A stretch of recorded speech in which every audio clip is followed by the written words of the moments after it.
Assalamualaikum warahmatullahi wabarakatuh. Alhamdulillah nahmaduhu wa nasta'inuhu wa nastaghfiruh wa na'udzu billahi min shururi anfusina wa sayyiati a'malina may yahdihillahu fala mudilla lahu wa may yudlil fala hadiyalah. Asyhadu an la ilaha illallah wahdahu la syarikalah wa asyhadu anna Muhammadan abduhu wa rasuluhu la nabiyya wa la rasulahu ba'dah. Amma ba'du. Usikum bitaqwallah faqad fazal muttaqun. Kita bersyukur malam hari ini Allah pertemukan kita di majelis taklim.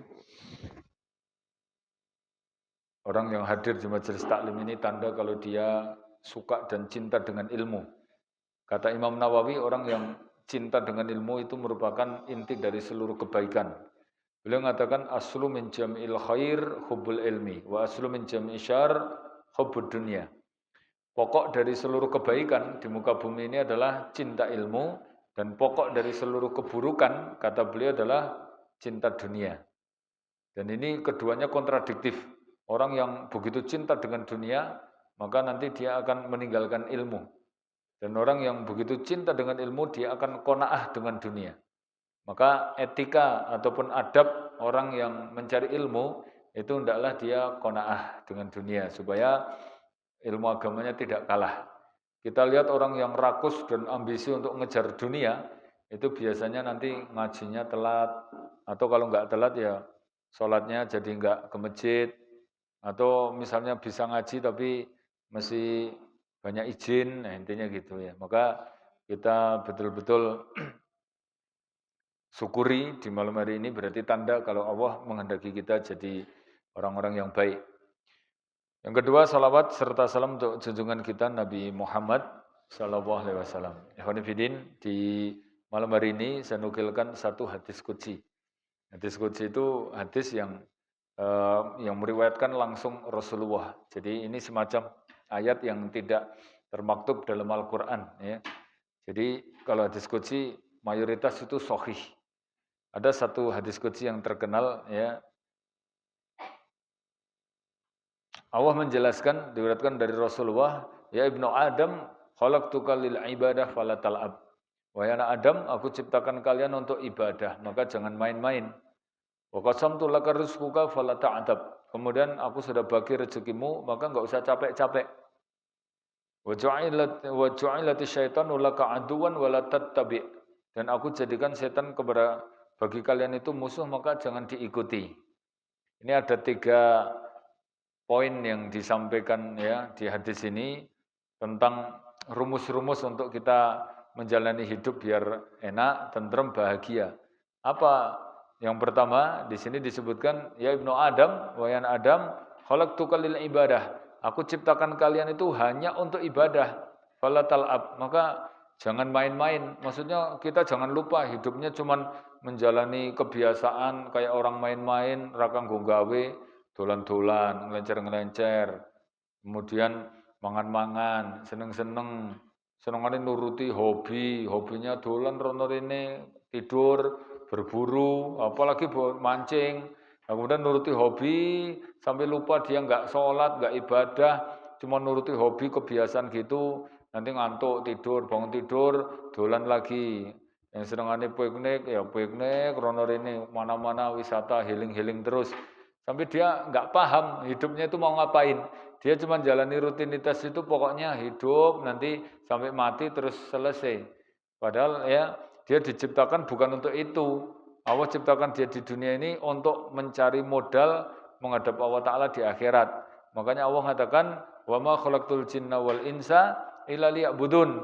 Aku tidak ciptakan jin dan manusia kecuali untuk ibadah. Ini wasiat langsung dari Allah ya. Kalau kita itu diciptakan di dunia itu enggak main-main. Ini ada maksud dan tujuan, yaitu untuk ibadah. Maka kalau kita di dunia hidup kok kemudian enggak kenal ibadah, berarti dia hidupnya itu cuman nuruti ambisi, syahwat, seneng-seneng, nuruti 2 lubang aja, lubang mulutnya sama lubang kemaluannya. Makanya Allah sampai mengumpamakan manusia yang enggak kenal ibadah itu persis dengan binatang. Allah mengatakan gitu, innalladzina kafaru yatamatta'un wa ya'kulun. Orang yang kafir, yang enggak kenal ibadah itu mesti cuman makan-makan sama seneng-seneng. Seneng-seneng itu maksudnya nuruti syahwat. Kalau makan-makan nuruti perut, ya. Kata Allah, kamu takulul anam itu persis dengan binatang. Karena binatang itu program hidupnya cuman nuruti dua syahwat itu tadi. Seluruh binatang, Mbak, kambing, ayam, sapi, itu pekerjaannya itu cuman nuruti perutnya. Piye carane iso mangan ku nek wareg turu, kemudian nanti kawin. Itu aja, cuman dua itu tok. Ya, semua binatang itu hidupnya cuman untuk menuruti perutnya biar kenyang, sama nuruti syahwatnya, atau kalau binatang ya nuruti kemaluannya itu untuk menyambung keturunan.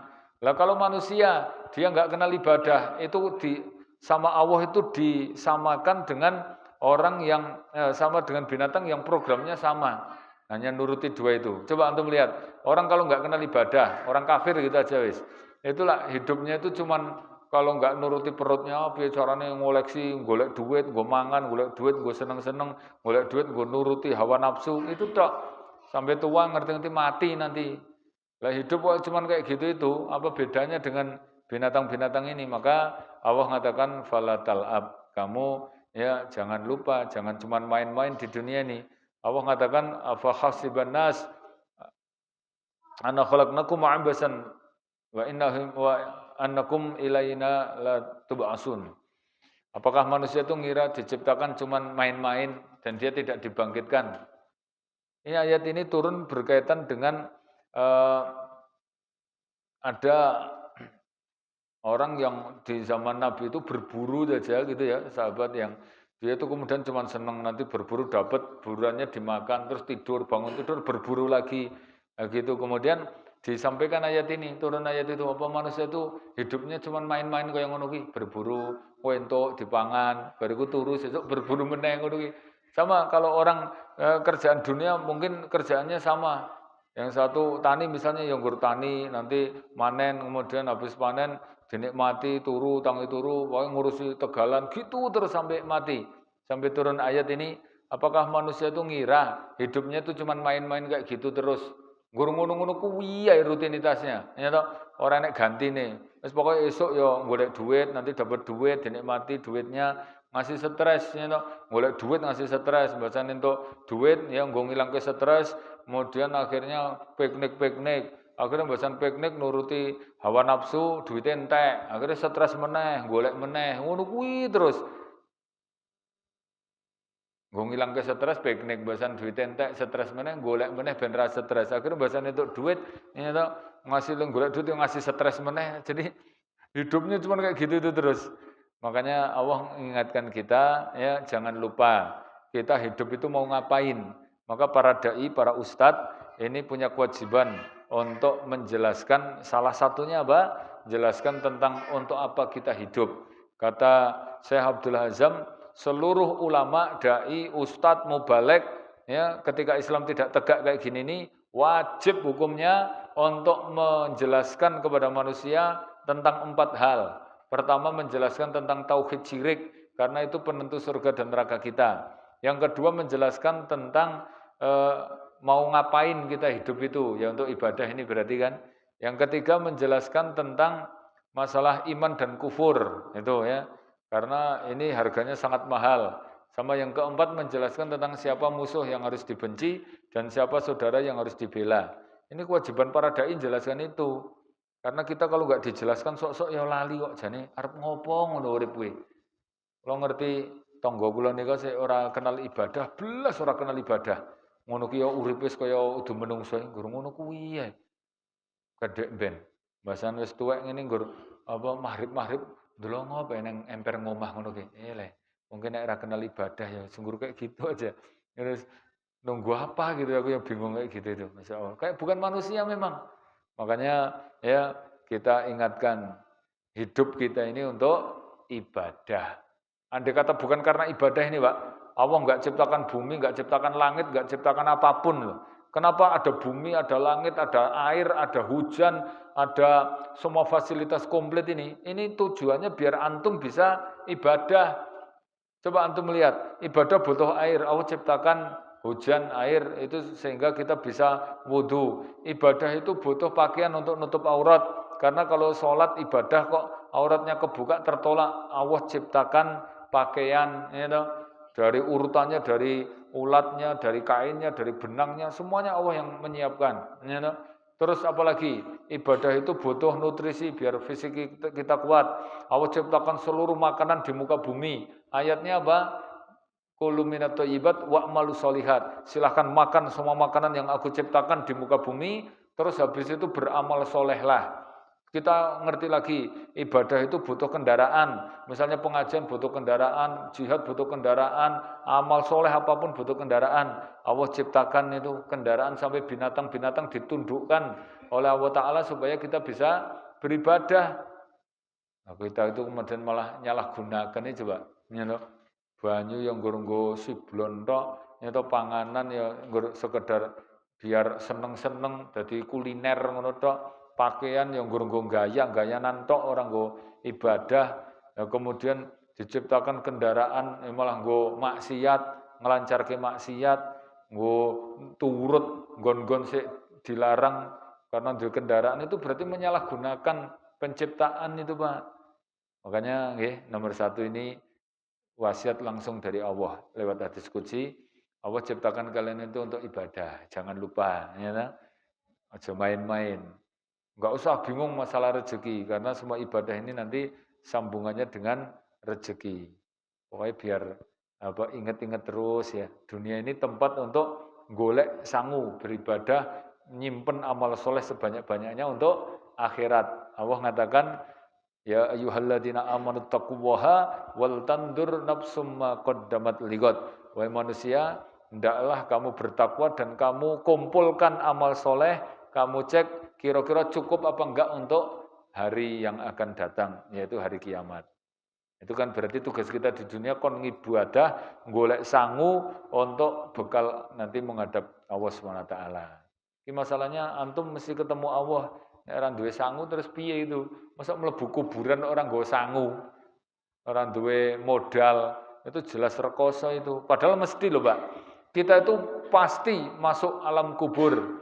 Dan kalau kita nggak nyiapkan rumah kita di kuburan, itu orang yang paling celaka wong cetha arep ngleboni kok ora disiapke iki terus piye? Malah le nyiapke donya dipol-pol kok diplek-plek nek donya. Wong arep ditinggal lho kuwi. Malah sik dinggoni kemudian kok malah enggak. Ini saya nukilkan ya nasihat dari Imam Syafi'i. Beliau mengatakan orang yang cerdas itu ada 3. Siapa mereka? Yang pertama man banna qabrahu qabla ayyudkhilahu. Orang yang cerdas itu dia bisa membangun rumahnya yang bakal ditempati sebelum dimasuki. Rumahnya dikubur sebelum dia masuki. Karena kita itu mesti masuk kubur. Makanya kita siapkan nanti yang bakal kita tempati di alam kubur. Ini udah kaya wong Cina ngono kae. Jadi kuburannya dibuang ngono apik banget karep dinggoni. Ini bangunan fisik. Yang dimaksud ini rumah kita di surga itu ya nanti di akhirat itu dengan amal soleh. Yang kedua apa? Orang yang cerdas itu mantarokat dunia qabla an tutrakuhu. Dia meninggalkan dunia. Artinya dunia itu dientekke sebelum nanti dunia itu meninggalkan dia. Karena kita di dunia itu sebentar, maka jangan sampai dunia itu kemudian ngerti-ngerti langsung ditinggal ngono wae, ora dimanfaatke. Akhirnya sik memanfaatkan orang lain malah dadekke warisan kabeh. Antum sik golek kesel-kesel, dinikmati ora, dipangan ora, malah kekke wong kabeh nggo warisan. Ini wong rugi wae ngono kuwi. Nek wong pinter ngerti engko bakalin donya ki arep dipek wong liya, dienggo warisan kabeh. Nanti kalau kita mati, kita manfaatkan dulu itu. Nah yang ketiga ayyardo robbahu qabla ayyalqahu. Dia bisa mendapatkan ridho dari Allah sebelum ketemu. Karena nanti kita mesti akan ketemu Allah. Lah kalau ketemu kok kemudian nggak dapat ridhonya kita terus piye? Misalnya jenengan arep dolan ke rumah seseorang, ning orang yang mau kita kunjungi itu wonge ra srek, wonge ra seneng ngono kira-kira jenengan wani napa mboten? Aku arep rono ning aku ane wonge gedeng karo aku ki, ya, wonge gedeng kok arep nemoni ning omahe iki susah. Cuma rahimakumullah, ini nggih wasiat yang pertama intinya ya untuk beribadah, jangan lupa, jangan sekedar main-main apa jalani rutinitas ngono kuwi. Ini ora ngaji ngeten iki, Pak. Sok-sok ade yo anu kok sok-sok mungkin yo lali kok jane. Arep ngopo ngono urip kuwi. Coba jenengan tonton niku sik. Saya terjebak dengan pekerjaan terus dia ra kelingan ibadah ya ngono-ngono kuwi rutinitasnya ke siklus hidupnya ngono-ngono kuwi turu tangi turu mangan bariku ngarit nek nggen kula niku bariku nyanggal bariku mulih sore madang nonton TV terus bariku turu tangi turu ya toh persiapan ngarit meneh ngono kuwi ngasih kiamat ngono ki terus Pak terus enek meneh sik modele bakul ku ngono ki ra nganggo leren ya toh mangkat jam 2 terus engko teko pasar subuh dodol teko duhur engko dodol teko persiapan mulih sampai rumah asar terus kulaan sisan bariku teko ngomah maghrib bariku noto dagangan teko isya bariku turu engko nglilir jam 2 mangkat meneh teko pasar subuh dodol teko duhur bariku mulih teko Tawangmangu ya asar barasar kulaan sisan bariku teko ngomah maghrib bar maghrib nata dagang teko isya bariku turu jam 2 mangkat meneh ngono kuwi lho ngasih kiamat kaya ngono kuwi coba urip kok nggur kaya ngono ki lali ya wong iki kuwi jane urip arep ngopo ngono lho kok kayak gitu terus ya kerja tapi ada waktune ibadah sik paling pokok wong tugase kon ibadah lho nek kerja itu untuk mendukung ibadah ora kok malah ibadah ki kawur kabeh gara-gara kerja ki prinsipe sapa nggur kerja wae nek sugih tibake kerja terus ya melarat wis ora ibadah melarat yang kedua di sini ya hadis qudsi ini menjelaskan wa qasamtu laka rizquka fala ta'tab aku sudah membagi rezeki untukmu maka enggak usah capek-capek ngoyo untuk ngejar jenengan kan misalnya ngeten Pak wis dijatah kabeh nggih jatah rezeki. Ini yang hadir itu semua dijatah rezeki. Ya toh per A 50 juta misalnya. Itu jenengan le ngoyok banget ngasih ngelembur karo melayu apa santai mlaku ki jatah iki wis kelihatan ngeten lho, Pak. Jenengan mbok ngoyone kaya ngapa ora bakal punjul dari jatah. Sik kerja 5 jam karo kerja 2 jam karo sik kerjane full 20 jam mau ngasih nganggo leren pun ora bakal melebihi jatah ketetapan takdir. Makanya di sini sampai Nabi mengatakan ya toh faman kanal fa illam tardo bima qasamuhu ya di sini sebutkan wa qasamtu laka rizquka fala ta'tab. Aku jatah rezekimu maka enggak usah capek-capek. Maka fa in radita bima qasamtu nek kamu itu iso ridho terhadap jatah pembagianku. Artinya ngeten, semua manusia ini sudah dibagi jatah rezekinya. Makanya antum nggur karek nompo ridho terus disyukuri, dinikmati. Kuwi bahagia mesti, Pak. Walaupun motori buntut, walaupun omahe ra patek apik, walaupun misalnya bajunya ora patek larang, wis iku dinikmati jenengan qanaah, itu jenengan wis cukup dan bahagia. Karena qanaah itu rezeki yang enggak ada habisnya. Gitu nggih? Makanya kalau kemudian pembagian Allah itu jangan ridho, ini Nabi kemudian mengatakan fa in radita bima qasamtu arihtuka qalbika wa badanika. Maka kalau kamu itu betul-betul nerimo atas pemberian dariku, terus kamu nikmati, kamu syukuri, maka akan aku lapangkan hatimu, aku gembirakan jiwamu, terus aku akan mudahkan badanmu akan dipenakke badanmu itu. Fa illam tardo tapi kebalikannya kalau kamu itu kok enggak ridho bima qasamtuhu atas pembagian jatah rezeki dariku la usallitonna alaikumud dunya maka pasti kamu akan dipersulit akan dililit oleh dunia ya. Walam yakun laka dunya illa ma qasamtulaha wa illa ma qasamallahu laka. Dan kamu tidak akan dapat dunia kecuali apa yang sudah aku jatah. Iki dawa lho iki tapi berbobot lho ini. Jadi gini, Pak. Ini wasiat Allah yang kedua itu aku sudah jatah rezeki untukmu, maka kamu enggak usah ngoyo, enggak usah capek. Fa in tardo bima qasamtu, terus nek kamu itu gelem ridho nampa atas pembagianku ya ta dinikmati arihtuka badanika wa badanika arihtuka qalbika wa badanika maka akan aku penakke badan dan hatimu. Jadi hatimu akan aku mudahkan, lega, seneng terus awakmu ya akan aku mudahkan, tak penakke awakmu. Fa illam tardo, tapi nek kamu itu kok ora gelem nampa ketetapanku, ya toh, akhirnya ngoyo dikejar terus, la usallitonna alaikumud dunya. Maka pasti aku bikin kamu itu akan terjebak, diperbudak oleh dunia, walam yakun laka dunia, walam yakun laka dunia, dan kamu nggak akan dapat dunia yang kamu kejar itu terus kecuali apa yang sudah aku bagi untukmu. Wah, jelas banget ya. Ini ngasih contoh itu gimana ya? Contoh kayak gini nih. Antum melihat Pak, orang itu sudah jatah rezekinya dibagi masing-masing. Nah, orang itu nek gelem nompo, walaupun jane sithik, nek gelem nompo, nerimo, dia langsung bahagia. Coba misalnya jenengan motor buntut zaman tahun 75 ngono wis dinikmati, alhamdulillah, ya toh disyukuri, ini bahagia. Kebalikannya ada orang sugih banget, mobilnya Alphard omahe gede tapi apa? Dia itu masih kurang terus urung nrimo, pokoknya pengen nambah meneh. Itu wong sik melarat ki mau wis bahagia, wis iso turu, wis wong sugih, jane pembagiannya akeh banget itu malah dia enggak bahagia.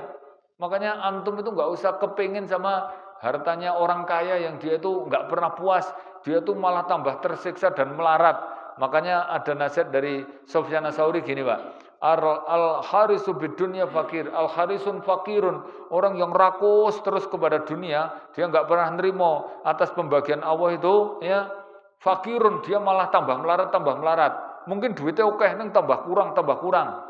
Sekarang wis buka cabang Telunggon, padahal satu cabangnya itu ini per bulan ke 150 juta. Itu saya pernah diceritani, ada itu satu bulan itu laba dari usaha dia yang wisata itu sudah 150 juta. Tapi kemudian pengen buka meneh, akhirnya jadi 2, jadi 3. Lah terus antum bayangke, lah kaya ngono kuwi nek misalnya ya toh kita duwe telu ngono wae, terus umur wis 60 tahun, kuwi jane serasane neko karek disyukuri, dinikmati, ben sasi misalnya 150, kene 100, kene 50 ngono wae, kuwi berarti 300 juta. Kuwi entuk laba bersih 300 juta. Ning kuwi, Pak, nek dia tuh urung iso nampa, urung iso nrimo, sik kurang terus, maka berarti 300 juta itu tetap dia nggak akan bahagia. Dia nanti pengen buka cabang meneh sik luwih gede meneh. Akhirnya duit 300 juta itu nyapa nggo buka cabang sik akhirnya dadi ora duwe duit meneh. Kok hanya ngelumpuk meneh, buka meneh.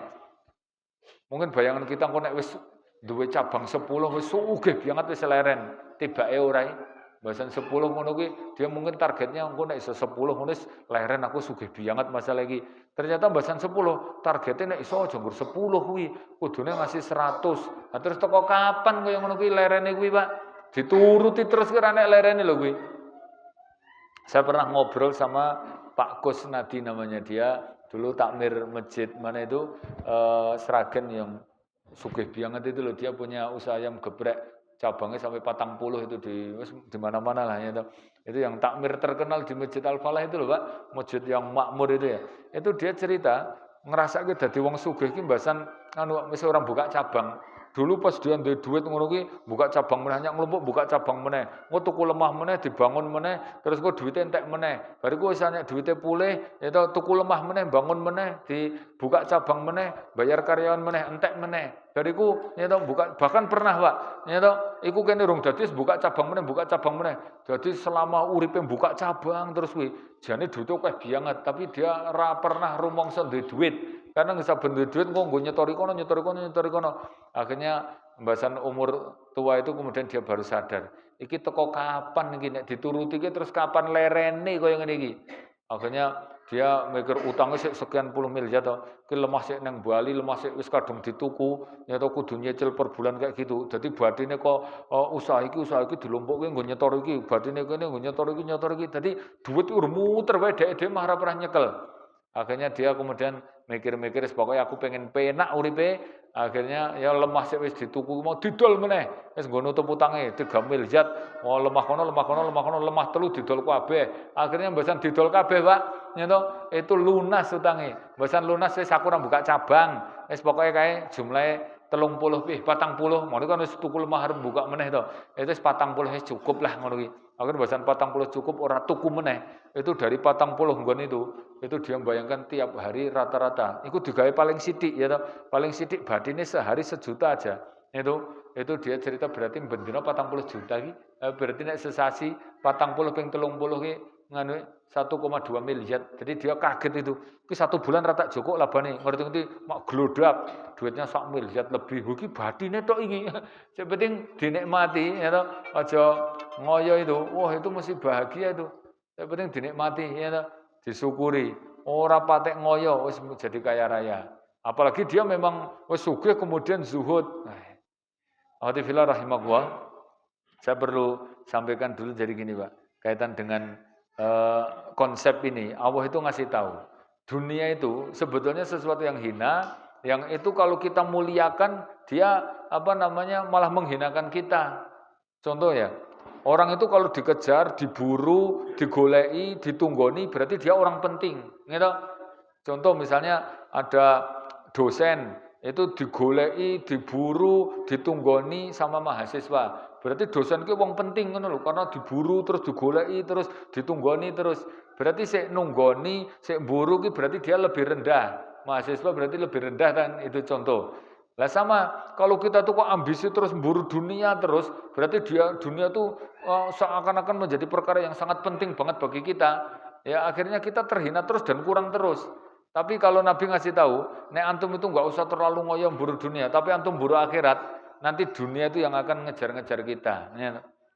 Makanya ada hadis, mangka natil akhiratu akbaru hammiha. Siapa yang pikirannya itu ngejar akhirat, ja'alal ghina fi qalbi. Langsung neng atike diga cukup, kemudian wayati dunia ilaihi raghibah. Dunia akan dibikin dia ngejar kita terus. Coba jenengan praktekan, pikiran iki ora patek ngoyo dengan dunia, pokoknya mikirnya ibadah, ya kemudian ngejar akhirat. Kok ngerti-ngerti yo gampang banget rezekine. Ngerti-ngerti yo iso tuku mobil, iso tuku motor, ngerti-ngerti untuk warisan, ngerti-ngerti dihibahi apa, wis gampang banget dunianya itu. Gitu ya. Ini rumus yang kedua. Nah, yang terakhir di sini konsepnya apa? Wa ju'ilatu syaiton laka aduwan. Aku jadikan setan itu musuh bagi kamu, fala tattabi, jangan diikuti. Wong cetha musuh wis sadar kita itu punya musuh setan. Lah kok ya sik ngikut program setan ditaati. Allah mengatakan wala tattabi'u khutuwati syaitan. Kamu jangan ngikuti programnya setan. Kenapa? Innahu lakum aduwwum mubin. Karena setan itu musuh. Masa musuh kok ditaati? Laqad adalla minkum jibilan katsira. Setan itu sudah banyak sekali menyesatkan manusia masuk neraka. Afalam takunu takilun? Apa tetap kita enggak mikir? Kok masih menjadikan dia sebagai teman, sebagai idola gitu ya. Jadi ingat, kita punya musuh permanen. Jangan diidolakan, jangan ditiru, jangan ditaati dan jangan diikuti langkah-langkahnya. Baik, ini hadis ini selesai, semoga memberi manfaat. Akhiru da'wana alhamdulillahirabbil alamin. Subhanakallahumma wa bihamdika asyhadu an la ilaha illa anta astaghfiruka wa atubu ilaik. Assalamualaikum warahmatullahi wabarakatuh.